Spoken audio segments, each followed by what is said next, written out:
নমস্কার বন্ধুরা, শুভ সকাল। ভোর ভোর বেরিয়ে পড়েছি হরকিপৌড়ি ঘাটে স্নান করার উদ্দেশ্যে। শান্তিকুঞ্জ আশ্রম থেকে হরকিপৌড়ি ঘাটের দূরত্ব 2 থেকে 3 কিলোমিটার, তাই গঙ্গার ধার ধরে হেঁটে হেঁটে যাচ্ছিলাম।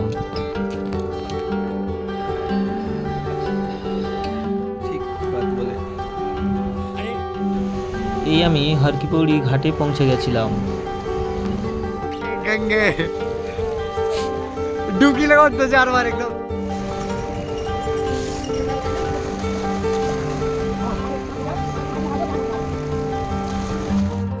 বন্ধুরা, হরিদ্বারে আমরা এই একদম 11-12 ডিগ্রি ঠান্ডাতে আর এই জল 5-6 ডিগ্রি ঠান্ডা, তাতে স্নান করে খালি গায়ে দাঁড়িয়ে আছি হর হর মহাদেব বলে। আর জল 5-6 ডিগ্রি হবে, তাতে স্নান করে কাঁপতে কাঁপতে ভিডিও করছি। আর পিছনে দেখতে পাচ্ছ শিব ঠাকুর, আর পিছনে তো পাহাড় দেখতে পাচ্ছ, এত সুন্দর লাগছে। আর সামনে এই আইকনিক টাওয়ার।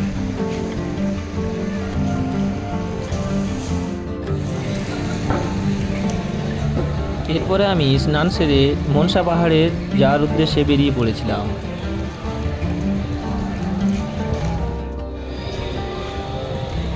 এই আমরা মনসা পাহাড়ের গেটের কাছে চলে এসেছি। এখানে আপনারা রোপওয়েতে 1400 টাকা খরচা করে মনসা দেবীর মন্দিরে তাড়াতাড়ি ও খুব সহজে যেতে পারেন। তাছাড়া আপনারা হেঁটেও যেতে পারেন।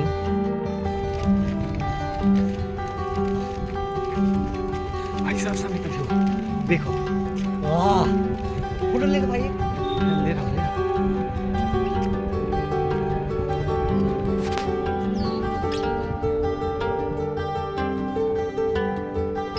मनसा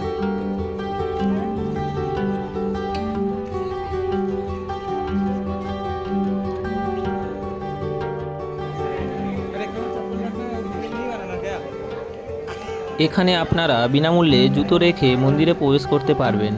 মন্দিরে ভিডিওগ্রাফি অ্যালাও নয়, তাই যতদূর ভিডিও করা যায় তত পর্যন্ত ভিডিও করেছি। আর এই আমরা মন্দিরে ধীরে ধীরে প্রবেশ করছিলাম। चलो चलो आगे बढ़ो आगे बढ़ो।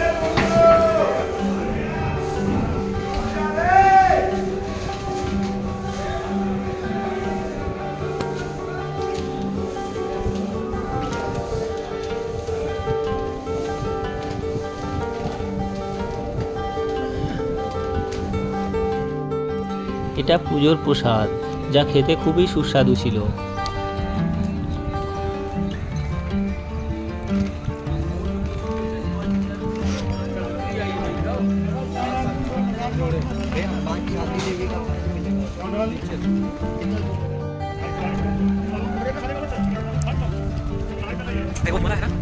अरे वो देखना सफेद वाला, वो देख।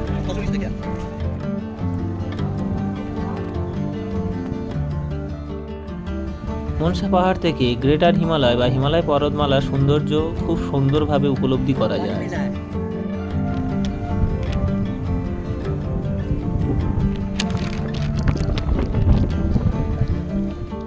এই যে এগুলো দেখতে পাচ্ছেন, এগুলো কস্তুরী হরিণের সেই সুগন্ধি বলে বা কেশর বলে বিক্রি করে, কিন্তু এগুলো আদৌ সঠিক নয়। তাই আমার রেকমেন্ড অনুযায়ী নাও কিনতে পারেন বা না কিনলেই ভালো করবে। এরপরে আমরা এই চলে এসেছিলাম একটা ফল দোকানে, যেখানে রাম ফল বলা হচ্ছিল। অ্যাকচুয়ালি এটা ছিল ক্যাকটাসের ফল, আর ওপারে ছিল কুল।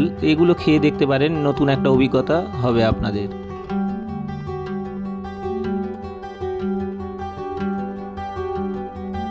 এরপরে এই আরেকটি দোকানে চলে এসেছিলাম, যেখানে পুরানো কয়েন মুদ্রা বিক্রি হয়। এগুলো থেকে আমি 2টো সঞ্চয় করেছিলাম, যেটা আমার হাতে দেখতে পাচ্ছেন। তো আপনারাও চাইলে এগুলো সঞ্চয় করতে পারেন, বেশ ভালো।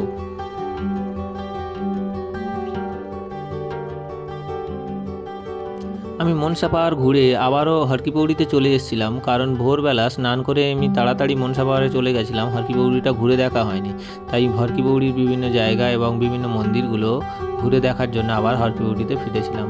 তো চলো দেখে নিই এখানে কি কি মন্দির রয়েছে এবং কেমন জায়গাটি।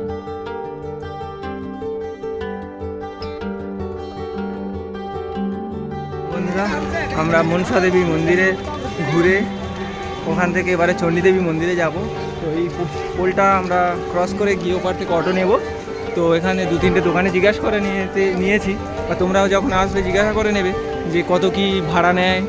ঠিক আছে, এখন তো বললো 20 টাকা করে নেয়, দেখা যাক, গিয়ে অটো ধরবো, তারপরে চণ্ডীদেবী মন্দিরে গিয়ে তোমাদের সঙ্গে দেখা হবে। চলো।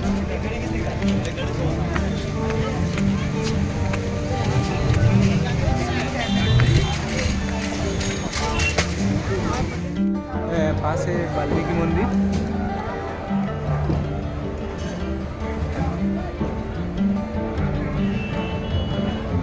এখানে এসে তোমরা তর্পণ করতে পারো, সকাল সকাল স্নানও করতে পারো। আমরা সকালে একদম ভোর সকালে 5টা সাড়ে 5টার সময় স্নান করে নিয়েছিলাম, তখন এত ভিড়ও ছিল না, এখন তো প্রচুর ভিড় হয়ে গেছে।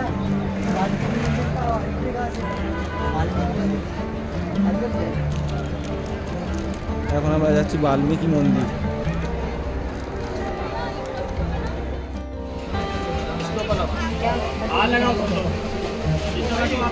विक्की भाभी ने भेजा कनाडा।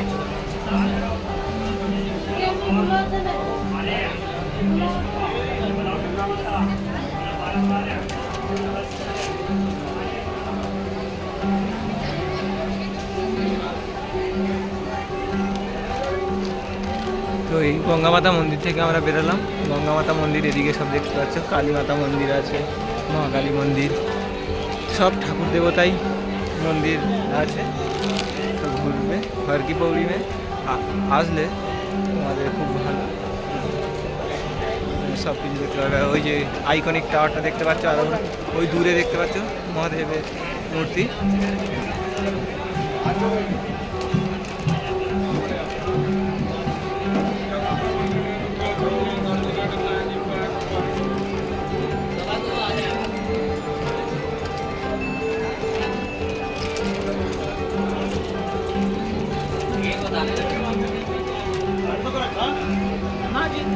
এখানে অনেক মন্দির পাবে, নারায়ণ মন্দির সামনে।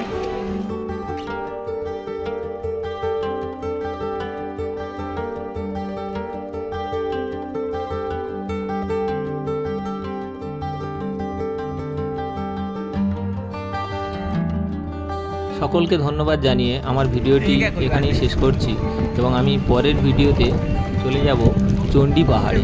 তো পরের ভিডিওতে দেখা হচ্ছে আপনাদের সঙ্গে।